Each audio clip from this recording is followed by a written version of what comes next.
नमस्कार, मी जयश्री देसाई. अल्टिमेट आरोग्य या माझ्या यूट्यूब चॅनलमध्ये आपणा सर्वांचं हार्दिक स्वागत. साधारण 2 आठवड्यापूर्वी मी खोबरेल तेल हा एक विषय घेतला होता की थायरॉईडसाठी खोबरेल तेल किती गुणकारी आहे. त्याच्यानंतर या विषयात अनेक म्हणजे कुतूहल जागृत झालेलं मला दिसलं. काही प्रश्न आले, शंका आल्या, ते कसं घ्यायचं, कोणत्या कोणत्या याच्यासाठी ते उपयोगी पडतं. त्याच्यामुळे आज पुन्हा एकदा खोबरेल तेल हा विषय घेते. आजही आणि पुढचाही एक हे खोबरेल तेल याच विषयावर घेणार आहे, कारण जगभर आज हे मिरॅकल ऑइल म्हणून फेमस होत चाललेलं आहे आणि अनेक व्याधींसाठी त्याचा अत्यंत यशस्वी उपयोग होताना दिसतो आहे. आणि त्याच्यामुळे आज आपण हा विषय घेतो आहे, कारण हे प्रत्येकाच्या किचनमध्ये असू शकतं आणि त्याचा अत्यंत फायदा सगळ्यासाठी होऊ शकतो. मात्र तो मी 2 गोष्टींच्या स्वरूपात सांगणार आहे, खऱ्या घडलेल्या गोष्टी. मी जसं म्हटलं की तो एपिसोड प्रसारित झाल्यानंतर खूप साऱ्या रिॲक्शन्स आल्या. त्यातली एक रिॲक्शन लोकसत्तामधील पत्रकार, मराठीतले ज्येष्ठ पत्रकार शेखर जोशी यांची होती.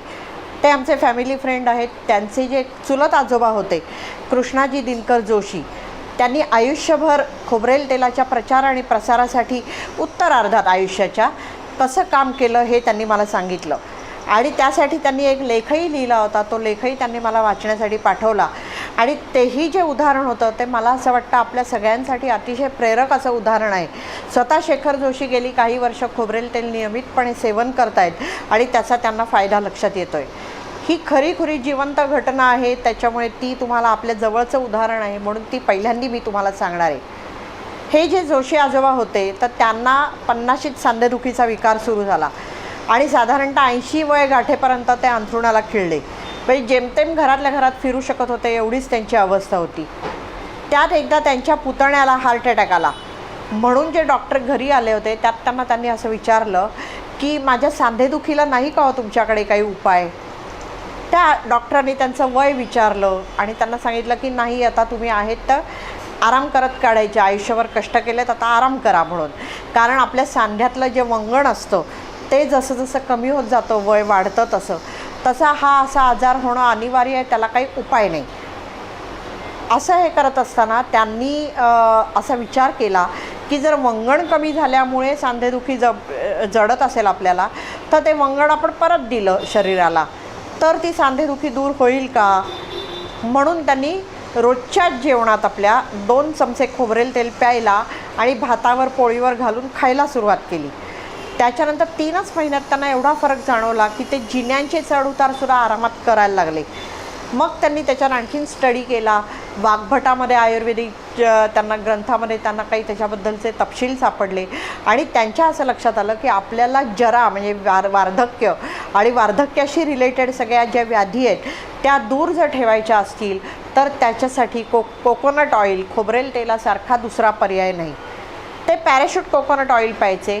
शेखर जोशी आता गाळलेलं तेल पितात, पण गाळलेलं तेल जास्त चांगलं प्रोसेस्ड ऑइलपेक्षा कोणत्याही, तर त्याच्यामुळे हे आपण प्यायला हरकत नाही. अगदी सांधेदुखीपासून नागीण होण्यापर्यंत आणि दृष्टी सुधारण्यापासून ते अनेक थायरॉईड सकट अनेक व्याधी, ओबेसिटी जाडी म्हणजे कमी करण्यापर्यंत अनेक व्याधींवर हे उपयोगी पडतं असं त्यांच्या लक्षात आलं. ते पुढे 91व्या वर्षापर्यंत जगले आणि काहीही त्रास न होता वार्धक्याने त्यांचं जे काय पुढचा जो प्रवास झाला तो झाला.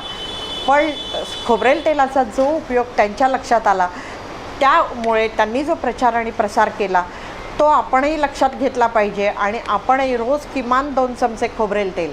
तर हे कसं घ्यायचं माझ्याही मनात प्रश्न होता, कारण खोबरेल तेलाला वास असतो. जरी आपण कितीही म्हटलं तरी त्याची सवय लागायला वेळ लागू शकतो. तर शेखर जोशींनी मला असं सांगितलं की तो वास असतो म्हणून तो एकतर तुम्ही प्या आणि नाहीतर भातात किंवा पोळीत, म्हणजे आपण आमटी भात खात असलो तर त्यात 2 चमचे खोबरेल तेल वरतून घालून किंवा खोबरेल तेलातच स्वयंपाक करून किंवा नारळ जेवढ्या जास्त प्रमाणात तुमच्या शरीरात जाईल तेवढ्या प्रमाणात नारळ जाणं हे जास्त चांगलं आहे. मीही याच्यावर सध्या खूप काही वाचते आहे आणि माझ्या असं लक्षात आलं आहे की का खोबरेल तेल मागे पडलं होतं. जर पूर्वापार आपल्याचकडे नाही, अनेक फिलिपाईन्ससारखी कंट्री असेल, थायलंड असेल, अनेक देशांमध्ये पॉलिएशियन देश जे आहेत तिथे नारळाचा वापर जर एवढा जास्त होत होता तर तो अचानक कमी का झाला, म्हणजे खोबरेल तेल मागे का पडलं होतं आणि आता त्याला पुन्हा ऊर्जितावस्था का आली. तर तेव्हा असं लक्षात आलं की सोयाबीन इंडस्ट्रीच्या आपल्याला आता माहिती आहे की औषधं असतील किंवा खाद्यतेलं असतील, या सगळ्यामध्ये इंडस्ट्रीचा भाग फार मोठा आहे आणि त्याच्यासाठी ज्या पॉलिटिकल लॉबीज त्याच्यामागे काम करत असतात त्यांचाही हात त्याच्यामागे असतो. सोयाबीन इंडस्ट्रीने असं जाहीर करायला सुरुवात केली की खोबरेल तेलामध्ये 90% फॅटी ॲसिड्स असतात आणि त्याच्यामुळे हार्ट अटॅक येऊ शकतो. म्हणून जिथे खोबरेल तेल पूर्वापार वापरलं जात होतं तिथेही ते मागे पडलं आणि इतर तेलांचा प्रोसेस फूडचा, मग आपण अगदी प्रोसेस सनफ्लॉवर ऑइल घेतो किंवा इतर काही घेतो हार्ट अटॅक येऊ नये म्हणून, पण खरं तर हार्ट अटॅक यायला नको असेल तर आपल्याला खोबरेल तेलाकडेच वळायला पाहिजे. हे कसं शक्य आहे? तर डॉक्टर ब्रूस फाईप नावाचे एक पाश्चात्य न्यूट्रिशनिस्ट आहेत, त्यांची पण गोष्ट मी जी आत्ता सांगणार आहे ती अतिशय रंजक आहे. तर त्यांच्या शेजारी एक पॉल सोयर्स नावाचा फिलिपिनो राहत होता आणि तो मिरॅकल ऑइल द्यायचा. कोणालाही काही व्याधी झाल्या फिलिपाईन्समधल्या की ते त्याच्याकडे जायचे आणि तो त्यांना मिरॅकल ऑइल द्यायचा आणि त्याने ते बरे व्हायचे. त्याच्यामुळे ह्या डॉक्टर ब्रूस फाईप यांचा त्याच्यात इंटरेस्ट क्रिएट झाला की ह्या असं काय देतो. त्यामुळे तिथे त्यांनी त्याच्याकडे जाऊन तपास केला की तो हे कसलं ऑइल देतो. तेव्हा त्यांच्या लक्षात असं आलं की तो नारळाचं तेल देतो. तो हाती ते नारळाचं तेल काढत होता की आधी नारळातलं पाणी काढून घ्यायचं, मग तो फोडायचा, मग ते उकळवायचा पाण्यात आणि मग जे साठेल ते तेल त्यातनं जे सॅच्युरेट होत येईल खाली ते तेल तो औषध म्हणून द्यायचा. मग डॉक्टर ब्रूस फाईप यांनी त्याला मदत केली आणि आणखीन त्याचं हे तेल काढण्याची प्रोसेस सोपी केली आणि मग लोकांना सांगण्याच्या आधी त्यांनी स्वतःवर त्याचा प्रयोग करून बघायला सुरुवात केली. तर त्यांनी रोज तो सांगतो तसं 2 चमचे तेल प्यायला सुरुवात केली. त्याबरोबर त्यांची जाडी कमी झाली, दृष्टी सुधारली, त्यांची स्किन तुकतुकीत दिसायला लागली, त्यांना इतर जे काही त्रास व्हायला लागले होते ते कमी झाले आणि मग त्यांच्या लक्षात आलं की कोकोनट ऑइलचा खरंच उपयोग होतो. मग त्यांनी त्याच्यावर आणखीन रिसर्च केला की कोकोनट ऑइलनी हार्ट अटॅक येतो असं जर मॉडर्न लॉबी असं जर म्हणते आहे की त्याने हार्ट अटॅक येतो त्यामुळे ते नाही घेतलं पाहिजे. मग जिथे लार्जेस्ट कन्झम्पशन आहे कोकोनट ऑइलचं त्या श्रीलंकेसारख्या देशात काय परिस्थिती आहे, तर तिथे जगात हृदयविकाराचा धोका सगळ्यात जास्त कमी श्रीलंकेत होता. आता जेव्हा इतर तेलं तिथे पण सेवन सुरू झालं तेव्हा तिथलं हार्टचं प्रॉब्लेम्स वाढत चालले. पुढे यांनी जे स्वतःच एक 99 साली पुस्तक लिहिलं, स्वतःच खर्च करून द कोकोनट ऑइल मिरॅकल नावाचं पुस्तक लिहिलं. ते जगभर प्रसिद्ध झालं. ते बघून 2008 साली डॉक्टर मेरी नावाच्या एक ज्या हे आहेत त्यांनी कोकोनट ऑइलचा वापर अल्झायमरसाठी होतो का हे करून बघायचं ठरवलं. म्हणून त्यांनी जे अल्झायमरचे पेशंट्स त्यांच्याकडे यायचे त्यांना सांगितलं की टोस्टवर खोबरेल तेल घ्या आणि प्या, म्हणजे खोबरेल तेल लावून तो टोस्ट खा तुम्ही. 1 महिन्यात त्या अल्झायमरचे रुग्ण त्या अल्झायमरच्या तीव्रतेतून बाहेर आले. ते आजूबाजूचं जग, आजूबाजूची माणसं ओळखायला लागले. मग अशा तऱ्हेने डॉक्टर फाईप जे आहेत ते खूप त्याच्यावर संशोधन करायला लागले. आता तेच करतात असं नाही, जगभर आज खोबरेल तेलावर संशोधन चालू आहे. अगदी घाणासारख्या देशामध्ये ऑटिझमसाठी खोबरेल तेल कसं उपयोगी पडू शकतं ह्याच्यावरही संशोधन झालं आहे. हे सगळे जे संशोधनपर अहवाल आहेत ते गुगलवर अवेलेबल आहेत, ते आपण कुणीही बघू शकता. स्वतः डॉक्टर ब्रूस फाईप जे आहेत त्यांनीसुद्धा ह्याच्यावर एकूण त्यांची 20 एक पुस्तकं आहेत आणि त्यातली 8-10 पुस्तकं खोबरेल तेलावर आहेत की सांधेदुखी, ऑइल पुलिंग थेरपी, ऑटिझम किंवा वेट लॉस या सगळ्यासाठी कोकोनट ऑइल कसं उपयोगी पडतं, इम्युनिटी वाढवण्यासाठी कोकोनट ऑइल कसं उपयोगी पडतं, या सगळ्यावर त्यांनी सविस्तर रिसर्च करून पुस्तकं लिहिलेली आहेत. ती पुस्तकं ॲमेझॉनवर सुद्धा उपलब्ध आहेत, त्यामुळे आपण ती पुस्तकं घेऊन वाचू शकतो. त्यांचे प्रिव्ह्यूज जरी वाचले आपण त्या ॲमेझॉनवरचे तरी आपल्याला अंदाज येतो की या पुस्तकात काय आहे आणि किती रिसर्च त्याच्या मागे आहे.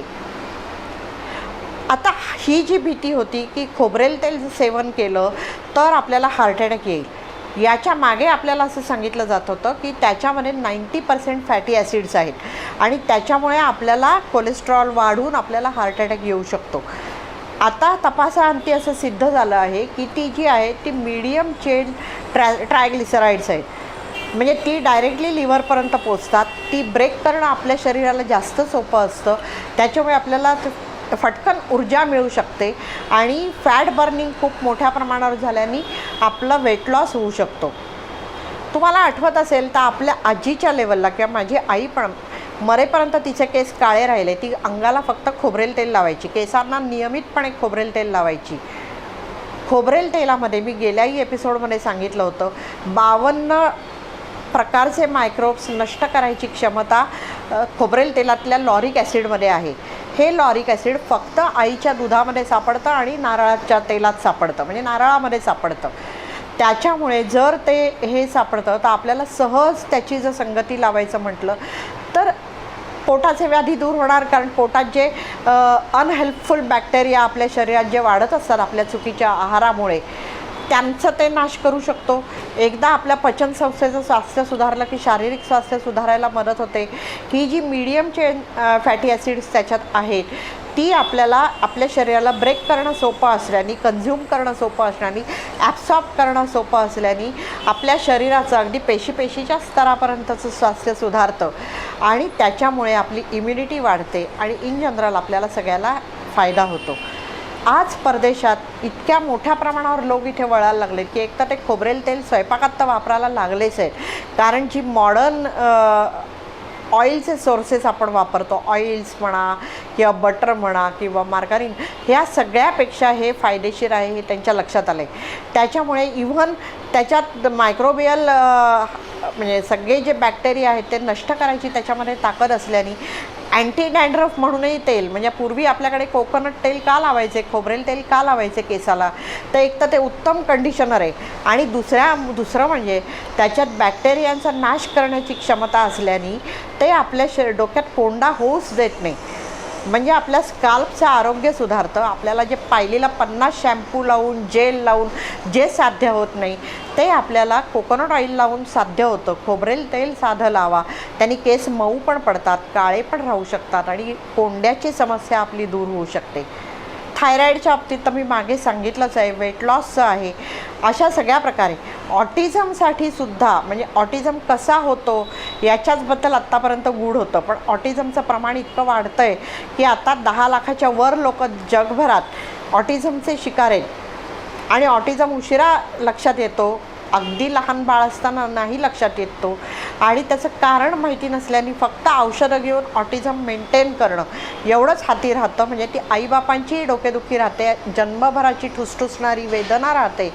पण खोबरेल तेलाने ऑटिझमची मुलंसुद्धा त्यातनं बाहेर येऊ शकतात असं आता ह्या डॉक्टर ब्रूस फाईप आणि इतर काही घाणाभिणामध्ये जे संशोधन झालं त्याच्यातून लक्षात आलेलं आहे. ते कसं होतं ऑटिझमसाठी, म्हणजे ऑटिझम का होतो अशी आत्ताची जी थिअरी पुढे आली आहे ती, आणि त्याला कोकोनट ऑइल का फायदेशीर पडतं, खोबरेल तेलाचा उपयोग ऑटिझमसाठी का होतो, हे मी सविस्तर घ्यायचा विषय आहे, त्यामुळे तो मी पुढच्या एपिसोडमध्ये घेईल. आत्ता तूर्त जर बघायचं झालं तर आत्तापासून खोबरेल तेल सुरू करायला आपल्या आहारात हरकत नाही किंवा ते करावं. आपल्या अंगाला तेल लावलं तर आपली स्किन सुधारते, आपले केस सुधारत आहेत, केसांचं स्वास्थ्य सुधारत आहे आणि बाकी शारीरिक स्वास्थ्य तर सुधारतंच आहे. त्याच्यामुळे खोबरेल तेलाचं सेवन करा आणि फिट राहा. या दोन्ही गोष्टी अतिशय प्रेरक होत्या की जर 80 वर्षाच्या माणसाला सांधेदुखीतनं त्यातनं आराम मिळू शकतो तर आपण आत्तापासून घेतलं तर आपल्याला सांधेदुखी न होणं हेही आपण सहज साध्य करू शकतो. किंवा हार्ट अटॅक न येण्यासाठी खोबरेल तेल आपल्याला उपयोगी पडू शकतं. थोडक्यात आपल्या ज्या ज्या व्याधी असू शकतात म्हातारपणातल्या त्या सगळ्यांसाठी हे गुणकारी आहे. त्यामुळे हे नक्की तुम्ही घ्या. ही अशीच माहिती घेऊन मी दर रविवारी आपल्या भेटीला येणार आहे, ती तुमच्यापर्यंत पोचावी यासाठी तुम्ही हे चॅनल लाईक, शेअर आणि सबस्क्राईब करणं मात्र गरजेचं आहे. कारण मी माझ्या ओळखीचे जे आहेत त्यांना हे चॅनल पाठवते, एपिसोड्स पाठवते, पण हे सर्वांपर्यंत पोचावे आणि आपलं स्वास्थ्य सुधारावं अशी माझी इच्छा आहे. त्यासाठी तुम्ही ते लाईक, शेअर आणि सबस्क्राईब करा अशी माझी तुम्हाला विनंती आहे. आता आजची टीप, उन्हाळ्याचे दिवस आहेत, म्हणजे सरता उन्हाळा आहे. आता डोळे येण्याचा त्रास अनेकांना होऊ शकतो या काळामध्ये. त्यासाठीचा उपाय आहे, बेलाची पानं आपल्याला सहज उपलब्ध होतात. बेलाची पानं जर पाण्यात उकळली आणि त्याची वाफ, सौम्य वाफ जर आपण आपल्या डोळ्यावर घेतली तर डोळ्या येण्याच्या विकारातून आपल्याला मुक्तता मिळू शकते. तेव्हा जर असा त्रास होत असेल तर करून बघा. तूर्त इथेच थांबते. धन्यवाद.